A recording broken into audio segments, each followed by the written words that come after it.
Hello students. Now let's go and begin with the third pattern, which is little different from the other two patterns we've already done. So in this pattern, the concept is that you have to understand the logic. How are you going to print these stars? So if you see, think of always the table that we have, the magic table that we have. If you see here, in row number 0, that is our first row, you have just one star. In row number 1 or the second row, you have two stars. In the third row, that is the row number 2, you have 3 stars. In row number 3, you have 4 stars. Row number 4, you have 5 stars. And in each row, you see that the number of stars is increasing, right? So the number of stars, if you see the columns that are being used, is increasing with each iteration. Here we had one where you were occupying only the 0th column. In the next row, that is row 1, you are occupying the first column also, right? Then the second column, third column, and finally the fourth column is also being used. So what is the logic? What is the mathematics and the relationship between row and column that we have to find? And that is very interesting actually.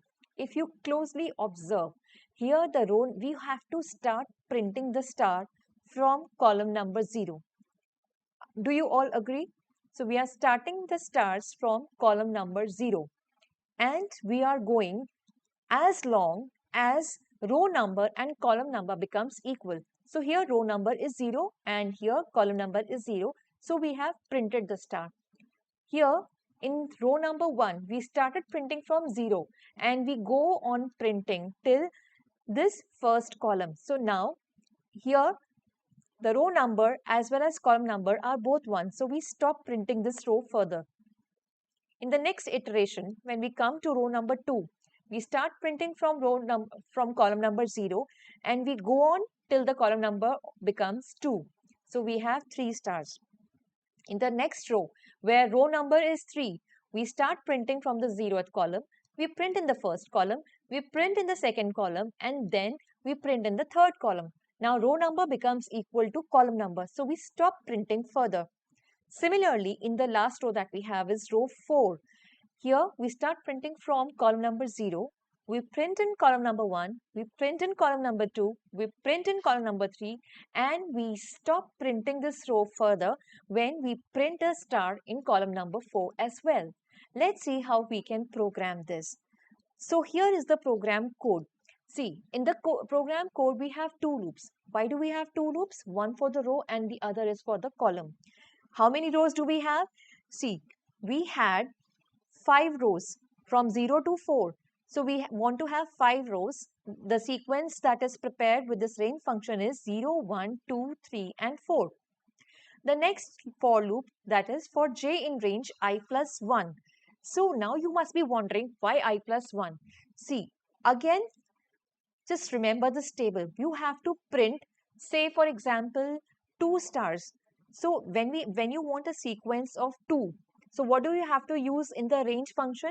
0, comma 1 should be there. So you always have to go ahead. When I say 2, the sequence that will be prepared is 0 and 1, right? So this range function will produce different sequences in each iteration. In the first iteration, it will produce only 0. Second iteration, when the row value will be 1, it will produce 0. Row value will be 2, it will produce 0, comma 1. So always 1 less than the row number. So this is what we actually want, right? In the J loop, we print a star. After the J loop gets over, after a row gets over, we have an empty print function. Empty parenthesis print function ensures that the next star that will be printed, it will be printed on the next line. So whenever you go to the new row, then a star, the star is printed on the next line. So that is the logic behind this printing of patterns. I hope this is clear to you.